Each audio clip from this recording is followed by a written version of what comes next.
पगार 30,000 असो किंवा 3 लाख रुपये असो, बचत होत नाही. दिवसेगणिक खर्च वाढत चाललाय.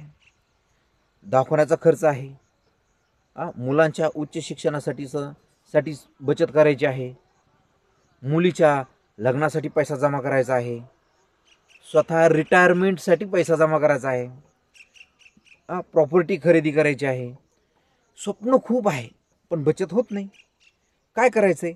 बचती संदर्भात तुम्हाला कन्सल्टेशन मी प्रोव्हाइड करतो. मागील 5 वर्षापासून या क्षेत्रामध्ये मी कार्यरत आहे. माझ्या ज्ञानाचा फायदा खूप लोकांनी घेतलेला आहे. पेड कन्सल्टेशन आहे. फीस फक्त 999 रुपये आहे.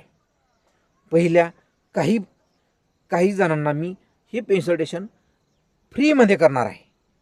ठीक आहे, नंतर मी त्याच्यात फीस थोडी कमी करेल. पण दुसरी गॅरंटी देतो तुम्हाला मी.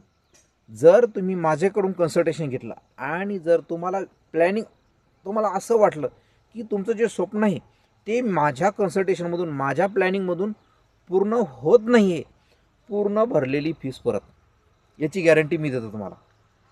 अधिक माहितीसाठी आणि पेड कन्सल्टेशनसाठी माझ्याशी संपर्क करा.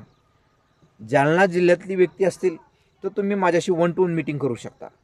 आणि जर आउट ऑफ असेल, जालन्यापेक्षा आउट ऑफ असेल, तर तुम्ही माझ्याशी झूम मीटिंगवर ऑनलाईन येऊ शकता. सविस्तर स्टेप बाय स्टेप तुम्हाला मी मार्गदर्शन करतो. धन्यवाद.